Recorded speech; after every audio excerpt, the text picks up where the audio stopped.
What is up, my little Deinos? Vepsis, your host of the Helsinki Hydreigons, and we are finally back for the AP Academy Finals matchup versus Shuckleking and his team beat the OK Rillaboomers. One of the best team names out there right now when he was able to come up with this one, starting Generation 8, as he formerly went with Philadelphia Absol as his team name. And that was the name that he used when we played him last time in Generation 7 a couple of times. But now he has rebranded himself, and kudos to him for his team name and also for his season making this far to get to play Sutter. And I thought honestly when I signed in for this season, I saw him also taking part of this, that eventually, even if I don't play him regular season like we didn't in the end, if I want to play or if I want to have any kind of chance of winning in the playoffs, I probably have to eventually go past him, whether it's gonna be in a round 1, semi-finals or finals, wherever it would end up being. I always expecting that Shuckleking eventually has to be someone that I have to try to beat in order to win this league. So here we are on the biggest stage for this season to try to do it, and you're gonna see his roster above my face cam, and it's very threatening. I don't know how Pool 1 was able to allow him to draft all this, regardless that he had first overall pick, which he used for Trogaholic, because after that he managed to get Zeraora and a tier 3 Obstagoon on his first will pick, and it just didn't slow down from there what kind of threats he was able to snag. So very tough team for me to prepare for. I think both sides will be saying this. I know he said to me that he feels like I have a slight matchup advantage, which I don't know how I would be able to agree on that. I feel like that's kind of the view from both sides of the stage when we are preparing. I think I'm gonna see it same way as he would think about me, that I think he has the slight matchup advantage versus me, and he's gonna be thinking that way. And one of the reasons why I think would be that is my Zeraora has somewhat a tough matchup, even though you're gonna see that I bring it, but because he has 3 ground types, Zeraora in itself is an electric immunity, and then he has things like Rose Rate that can potentially subject Zeraora. It makes a lot tougher time for me to bring it, whereas he probably has a lot easier time to slap it in on his team besides his other threats. So it's gonna be a tough matchup, but I'm gonna be starting up my team builder with the biggest threat that I have versus him, which is going to be G-Max Gengar. And obviously we have to hold a catching ball, and it's going to be Master Ball like it's been a whole season. We are in modest nature with this guy, but we are very, very bulky with this one. I have like 236 investment on HP. That's a lot for a Gengar. It might seem very weird, but I invested so that before Gigamaxing and in a regular form, I can live a Earth Power from a non-invested Gastrodon after Stealth Rocks if I need to, and in a G-Max form, I will be able to live either Choice Scarf knockoff from Obstagoon after Rocks, I can either live a Choice Specs Modest Shadow Ball from Dragapult, and I can also live a knockoff from the Zeraora as well. So a lot of different things went on this, and I figured that being able to have that extra bulk to able to withstand one key hit would be the difference hopefully for this thing to do more work than it would be otherwise, because he cannot deal with this thing defensively that wise. He might try to be able to out-predict which move I go for, which I have to be mindful of, because that's been one of the things that at times I have struggled with, and my opponents have been able to take advantage of it. So hopefully this time around I can make most out of it. So he doesn't have really defensive plays versus this, so I wanted to make sure the offensive ways he can check me, I can ideally, in a proper health, deal even his offensive check to me, and then I can blow them back in a G-Max form. Because even in a G-Max form, with the little amount of a special attack investment as modest nature, I still nuke things, and I'm still able to 2-hit KO OCO things at G-Max form, and even in a regular form I still 2-hit KO things like Gastrodon and Togekiss with either Sludge Bomb or Energy Ball respectively. So that's pretty nice for me, and that's basically the kind of like the mindset that I wanted to have for this Yamon. But while I could have been more offensively spread and just went all out with that, I think this is the proper way to go about this. And then we have Scrafty, which is gonna be very similar. Said I have run this throughout the whole player road, but why not change it, because it's gonna be actually very useful. Again, this is one of the reasons why I picked up Scrafty in free agency, even though I had a Hydreigon on my team, because I knew versus the big threat teams, then I saw going to the playoffs that Scrafty would come in handy. It's gonna be no different here with the Intimidate and fully physically defensive basically, and basically max HP. We are able to help dealing with the Obstagoon and the Mamoswine and potentially G-Max Colossal, all the Steelix with this, and even Trogaholic. There are so many things that this thing can help me with. Player up from Zeraora can be a little bit tough for me if it's expert belt boosted even after Intimidate, because then it could be two-shotting me, but I do have the Drain Punch to kind of navigate that potential chance of 2-hit KOing me, and also dealing with the Dragapult naturally quite well, being part Dark type, and having still a good natural SPDF stat of 115 from Scrafty is still able to deal with both sides of Dragapult if needed upon, but very keen on in this matchup. And then we are bringing a Type Null with U-turn Toxic Sleep Talk Setis and rest as well. So we are running this kind of set to not be able to actually hit the Dragapult. I did have Shadow Claw for the longest of time here, but I noticed that how my team was a little bit weak to Castrodon if my Gengar doesn't take it out. So I wanted to have Toxic to put it on a timer, and for whatever reason I have this weird worry of facing a weakness policy Dragapult. So off the chance he would be that and he is banking of me popping his weakness pulse, even though I have Mamoswine with Ice Shot, but just off the chance he would do that, I figured that Toxic would be still useful for that, even dealing with that from there. If he's like Disable set, Shadow Claw or Toxic would not make the difference. If he's Substitute, that I guess is the worst case scenario, but then I can go for a slow U-turn and go from there. But I don't expect him to be necessarily Substitute, but this could be one of the things that on prep I could get wrong and he might think it otherwise, and if he does, that would be kinda hurtful for me. But I'm hoping that he expects me to have Shadow Claw on this, which I have shown to run before in my semifinals matchup versus a Mimikyu, so I'm kinda expecting him to not run Substitute.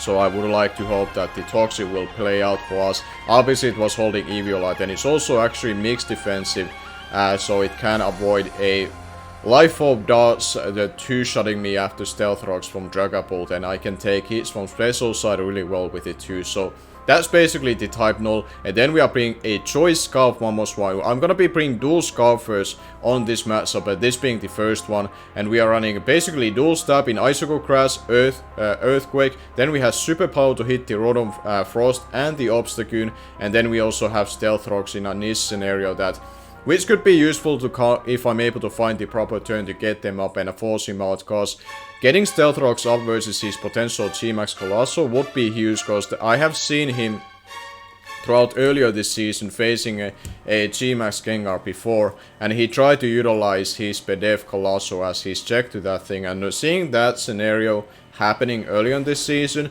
made me realize that okay, I might want to bring those Stealth Rocks on Mamoswine, and because I'm not actually bringing my Bronzong, this was basically my only option to do that, and I wasn't bringing Clefairy for this finals matchup where I think it's gonna get overwhelmed pretty quickly versus his offense. So that's pretty much the Mamoswine. Max speed, max attack, jolly nature, just to be able to win a potential speed tie versus Togekiss or his own Mamoswine, and that's pretty much it for the Mamoswine. It's very basic spread.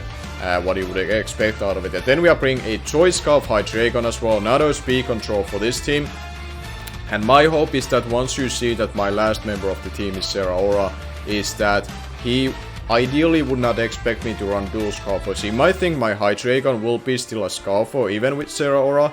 I have shown to kind of have a tendency to run Choice Scarf Hydreigon often this season, while I still have a Zeraora or not. So I could see him expecting that, but my hope is that if I reveal one of my Scarfers earlier in the match, maybe he doesn't expect the latter one to be the case and expect me to have two of them. So that's one of the mind games that I'm hopefully getting right on this one, and be able to outpace his own offense that way as well. And then we are running Draco Meteor as our only stab, Flash Cannon to hit the Togekiss more importantly, but also the Mamoswine a little bit more cheap. Then we have a D4 because he has a lot of options for hazard stacking, and he has shown that he tends to utilize it that every now and then. So off the chance if I have to use a emergency D4 or hard predict him swapping out into something else and be able to go for D4 by doing that, it could be something that I really need to go for during this matchup. And then we have U-turn for the momentum, because Togekiss or Gastrodon will be likely switching to this thing, so I won't be able to get myself out of there and position myself properly from there. So that is the Hydreigon. Is there to outspeed max speed Jolly Obstagoon with Choice Scarf if he would be bringing that, which there's a chance that he does that if he doesn't bring like Specs Dragapult, because then Obstagoon would have better chance of functioning as a revenge killer for my G-Max Gengar, which he has to have multiple ways to do that.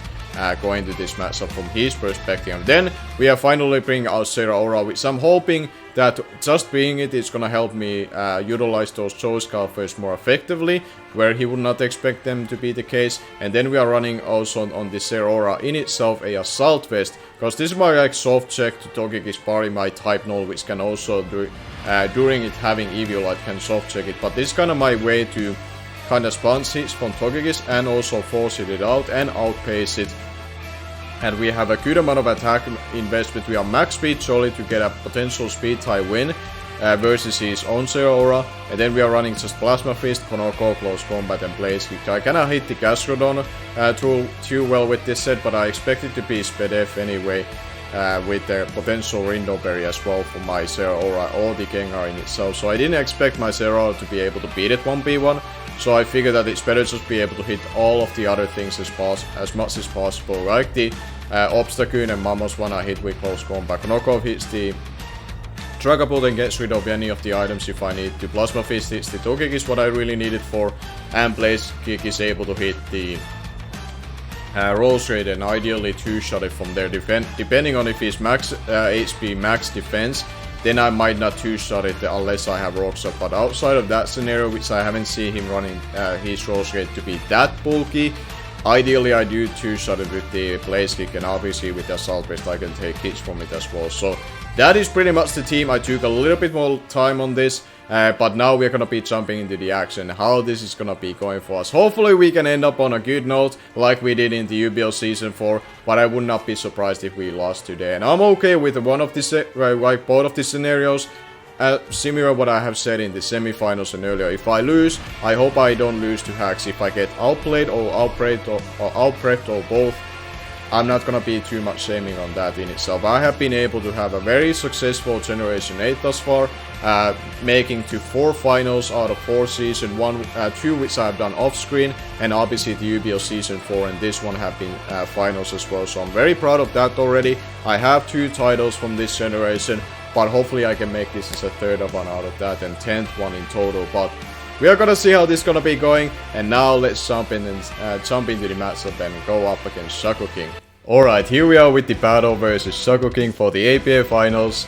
Really excited for it. Nervous are kinda kicking in, even though honestly I don't mind what happens in this battle. As long as I don't get hacked in this battle where I felt like I had a chance to win, I'm perfectly fine. Either I win or lose. Ideally I would like to win, but we are going up against someone that is very tough to expect to win ever, when you're like expecting him to be motivated for the battle, being Shuckleking himself. So let's just jump into it, see what he brings. I did also change one move on my G-Max Gengar. I had Focus Blast earlier, as you saw on the earlier part of the video, but thanks to my friend I was able to TR Psychic into my Gengar and also have a PP Max through my friend on a trade, since Mid, who Gen my T wasn't around for the last minute when I wanted to make this change, because I was really paranoid for especially defensive Rolls Rate to show up, which I have seen him utilizing before recently in semifinals, for example, from his side when he played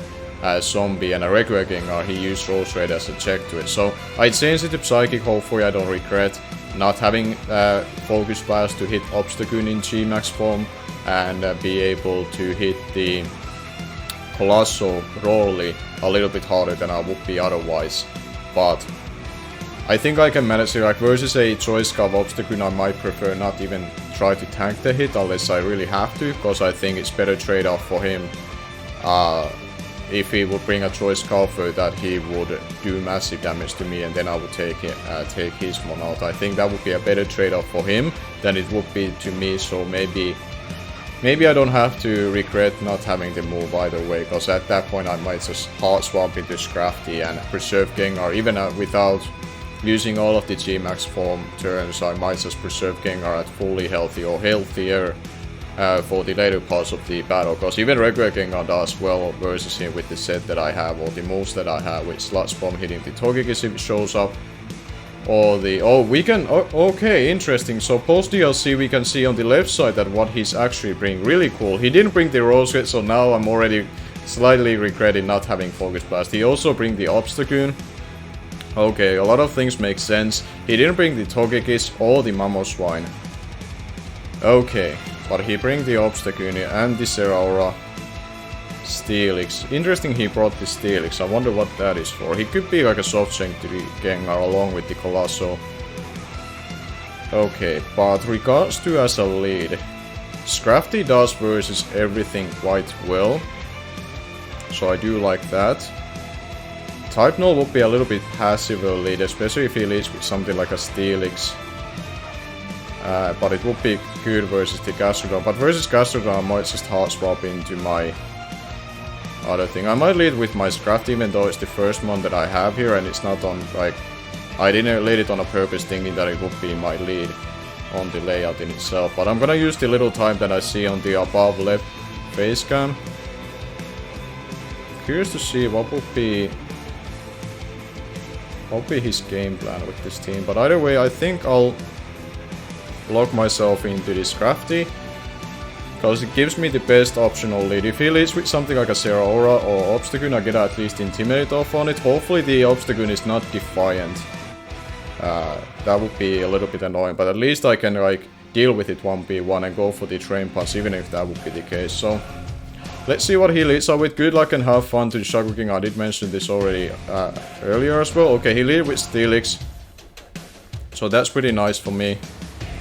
And since he didn't bring the Togekiss, I'm actually pretty freed off to always go for either Knockoff or Train Punch. At this point I think Knockoff is better, because this crit piece is sturdy.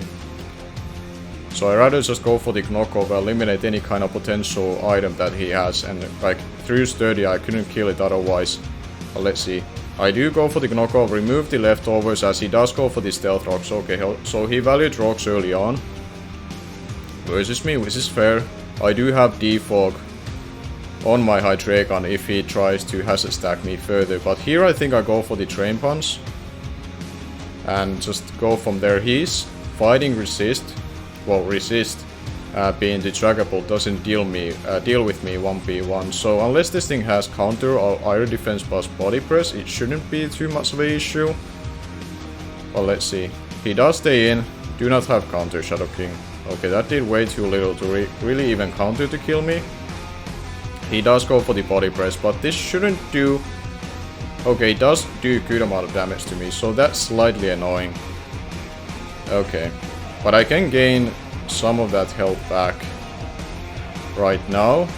I could also swap out, but my swap-ins to this thing are pretty limited, so I think I just have to stay in. Try to 1v1 this as much as possible. I think it's a 2-hit KO at this point, and I shouldn't die to another one. And versus the Gastrodon, I have to basically get myself healthy again. But that is quite annoying. That's a good set. Like this set does do a number to me with the Body Press. I don't have a good switch into it. I don't actually 2-hit KO him, so that's pretty annoying. That's pretty annoying for sure. Let's see what he does. He does go for the Body Press again. And this time it does kill me. Is that a roll or a crit? That's a critical hit. Okay, that's not the start I want to see, that I get critted there. So that's a tough turn. So I could go into my G-Max Gengar and just start blowing him back early on, because I don't know if Mamoswine should kill here. If he's max defensive, Steelix. Max defensive versus my Mamoswine. It would do 40%, so I should be able to kill it.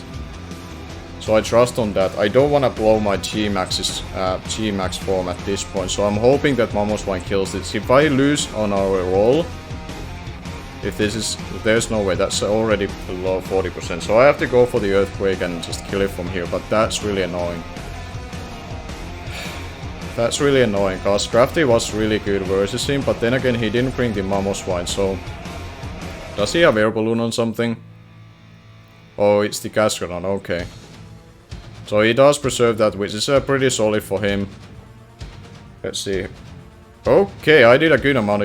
That's a critical hit on my own. Okay, so we are getting a little bit back from that, but he is a Citrus Berry. Okay, he's a Citrus Berry, so I should not be staying here. So I'm gonna be swapping into my type null, but that's really irritating that.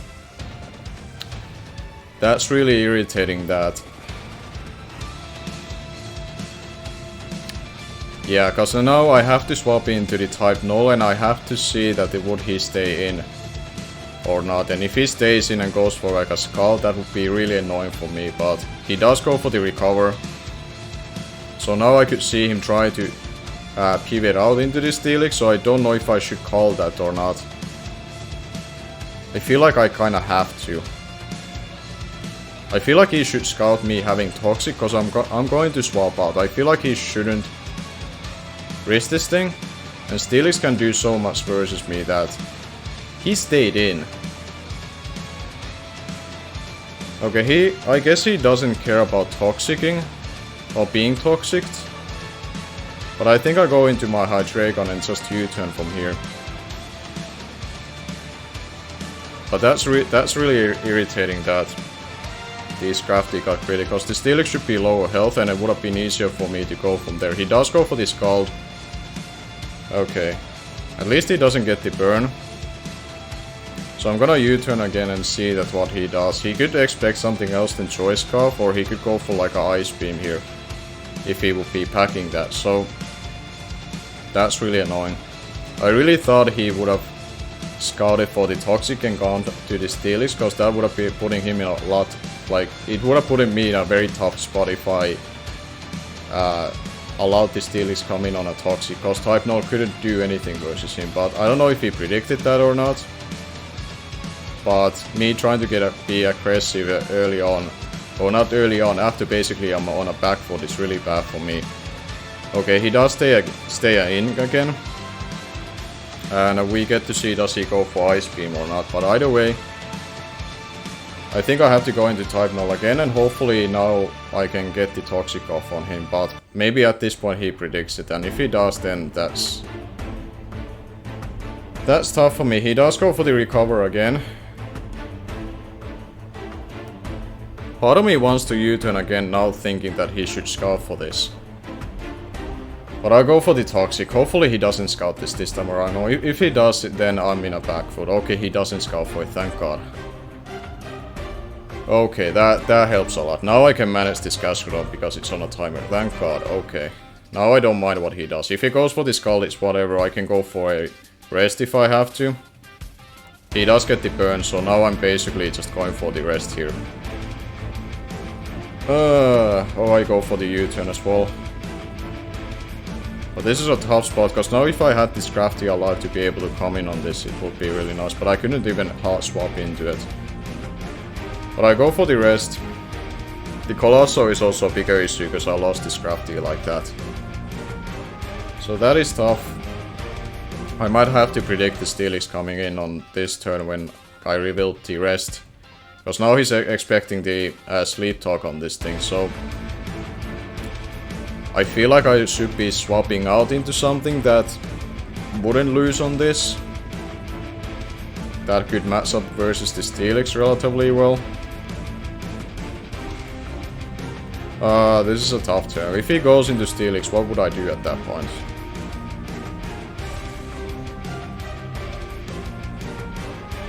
I think I have to go into Hydreigon. If the Steelix shows up, I go for the U-turn and might go for a hard prediction, but I swap out first because I'm faster naturally.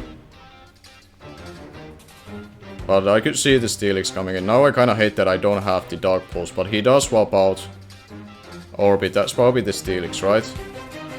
Yeah, that's the Steelix. So I'm gonna make a very risky turn.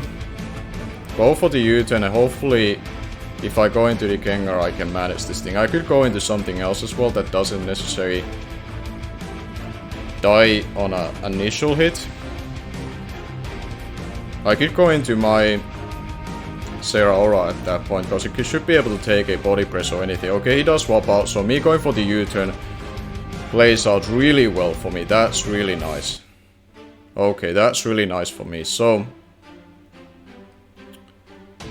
that should put you in a range that Gengar can take you out with Energy Ball. But that would mean that I have to take another round of rocks, but I think that's my only play at this point. that I go into it. So I go into my Gengar, I know I will kill it with the Energy Ball at this point. So I have to do that. I'm not gonna blow my G-Max move, G-Max turns, because he has Colossal fully healthy. So at this point I feel like I'll just go for the Energy Ball, like get any kind of damage on the Colossal, so hopefully later on the battle it's gonna matter. But this is definitely a free switching for him to do that. But I have type Null to deal with that. But he does swap out. I think the Colossal should coming.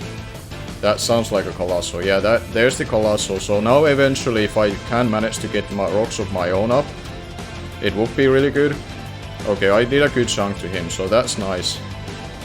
Now I have to go into type Null because it's like I cannot risk my offensive weapons right now. I have to basically bank that one of my offensive moves can win the matchup. I lost so much because this Crafty went down. If I didn't get credit, I could have honestly like got that one hurt, then gone into type Null, let it go down, and gone into something else. I think in a hindsight, like if I would have been able to have the option to choose between type Null or Scrafty, I would have wanted to keep Scrafty around more, but I couldn't get the second chance and I felt like I had to get the Drain Punch off when I did on that turn when I critted, so it was easier for me to revenge kill the Steelix, because if I didn't get the Drain Punch off, I don't think anything on my team could have guaranteed killed it. So he does go for this G-Max move. It's gonna be the Rock move, because it's gonna be doing some cheap damage to me, so that's gonna be rough.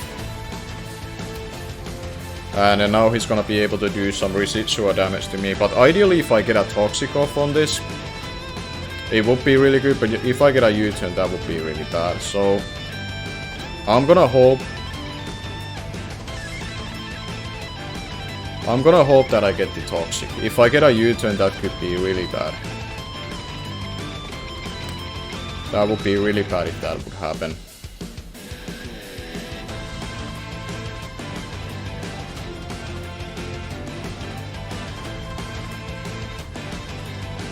If I get rest, that's also fine. Please get Toxic, please get Toxic, please get Toxic. The worst case scenario. Absolutely worst case scenario that I get a U-turn.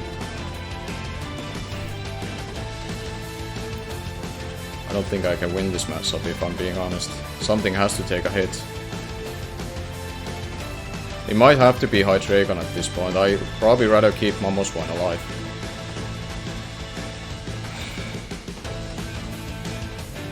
This is not going well. I'm really quiet about this because I'm really having bad feeling about because how the early turn. Okay, he went for Max Flare. Thank God. Okay, that. Well, I don't know, thank God, but like I guess I take at least a little bit less damage from this. And now if I get a Draco off on him, it leaves in a range that Gengar can do more work for me here. But I'm playing in a back foot, honestly. I'm playing so much in a back foot right now. And I miss it. This wasn't the finals I was supposed to win, apparently. I'm saying it right now. I needed that damage. I needed that damage, but I'm not gonna be like acting like really whining about it. Like, I know Shuckleking has had a really strong season, so I don't want my commentary to take away that fact. But it sucks for me. It really, really does. Mamoswine, you're my only play at this point. You're my only play. I don't know if this kills, but there's nothing else. Okay, the G-Max ended. I should remember that. Okay. At least I have that going for me. Now, ideally, if he doesn't have Air Balloon on anything, I want to think I get a kill, so it's not 6.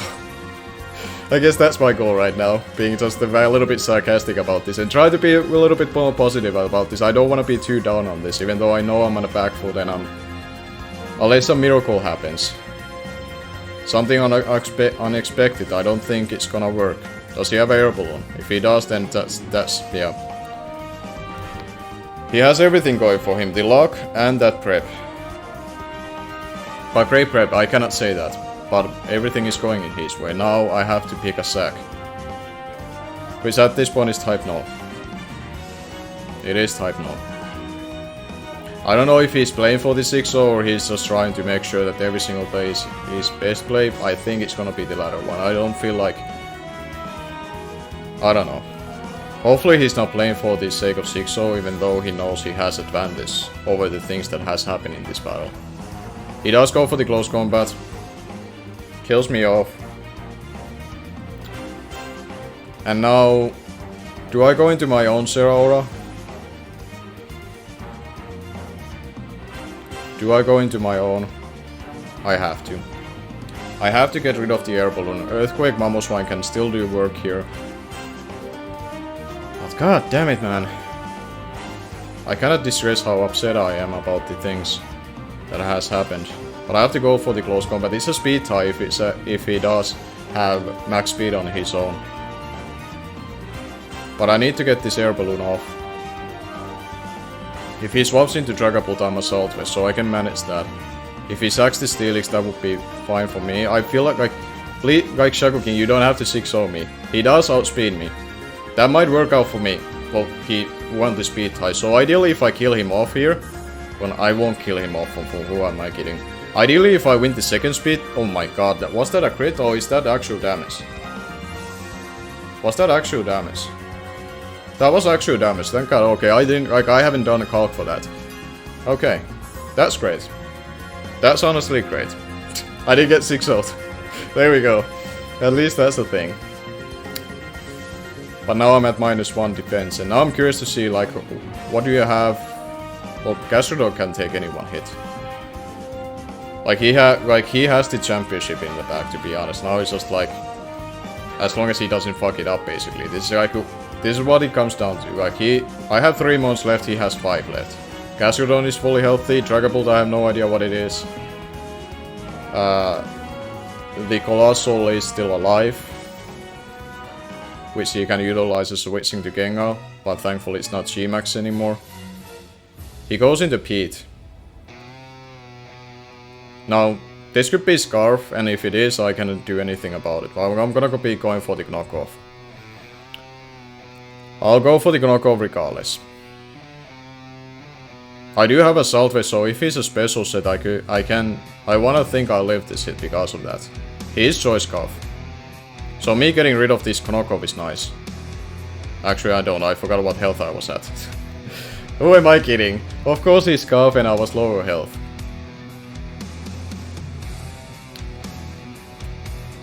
Yeah, I don't think my Mamoswine leaves a Shadow Ball after that, so I have to go into my Gengar and just make a miracle happen. Miracle being that I have to go for the attacks and try to kill as many things as possible.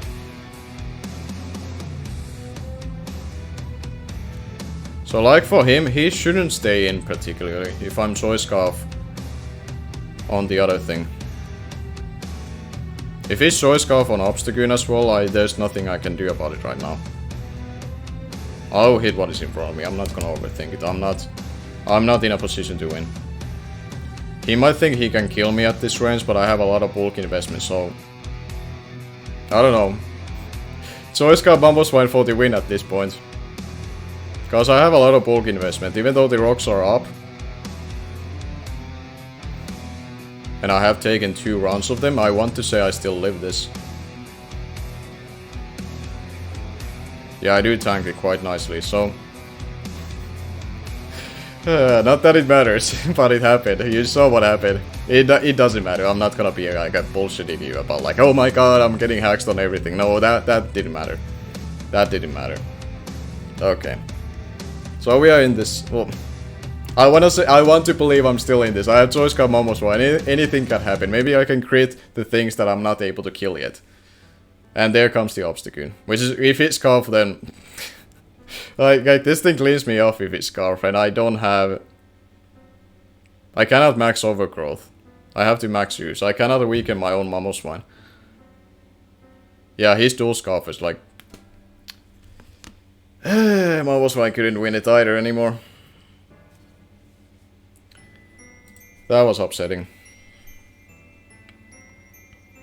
Like, this was another turn at events. Like, if I could have if I had the option to preserve Scrafty, I would have done it.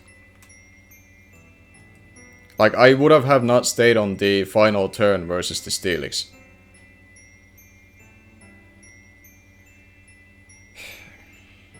But there's no way of, like... There's no way for me to tell Like, this would have actually, this how exactly the battle would have gotten. And I would have been able to win because of that. I cannot bullshit you about that. But I feel like I had a better chance to win if I had the option after I got this Steelix weekend in a range of Mamoswine and the other things. If I could have kept this Crafty alive, because I did have rest, and the Gastrodon definitely was something I could have come in on and rested when I needed to. But good game to Shuckleking. Congratulations on him. He does swap out. I don't know why. I guess he just, well, I mean, I guess it makes sense, because now he can swap his move to close combat and then it definitely guarantee kills me. I guess there is that. But now it's a 4-0. I got another kill when I didn't expect to kill. But anyway, great game to Shuckleking. I expect like something is gonna finish me off. That's what I'm expecting to happen. But great game to Shuckleking. Make sure to check him out. His YouTube channel, of course, will be down below in the description. Very good quotes. I'm sure he will say in his commentary that this is not the way he would have wanted it. But he also wanted to win. So he's gonna take what is given it's outside of his hands. And I cannot say anything to be mad at my opponent. This is the game we play, and these things happen. I'm proud of my season. He is top. This is probably Defiant. That's why he went for it. So great game to Shuckleking. Good. Congratulations to him. In the end, when I came to this battle, this wasn't necessary. This was literally the one way that I didn't want to lose. That there was some RNG involved that made it harder from either side. And for me, to me, I feel like the Scrafty getting crit was the thing. And obviously the Hydreigon missing the Draco Minion was another thing, because the Colossal would have been in a range that I could have used something else than Mamoswine to revenge kill it. And then the Zeraora couldn't come in on the air balloon if he had that. And the position where I was at when I missed the Draco Minion, I couldn't click anything else other than Earthquake to guarantee the kill.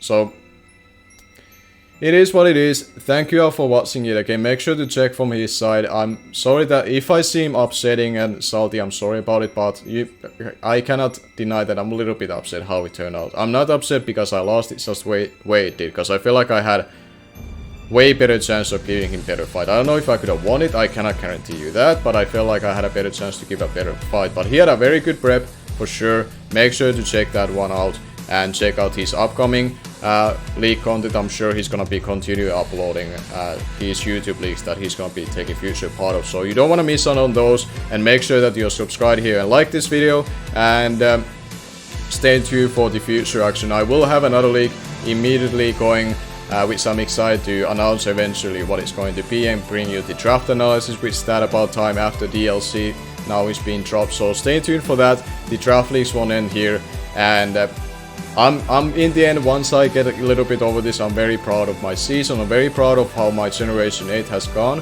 I have played 4 draft leagues thus far. Every single one of them I made to finals, and now I won 2 of them and I lost 2 of them. So not too shabby in that sense. So there's a silver lining for me even coming out of this. But I'm gonna end it here. Yet again, thank you all for watching, and I'm gonna be seeing you guys later.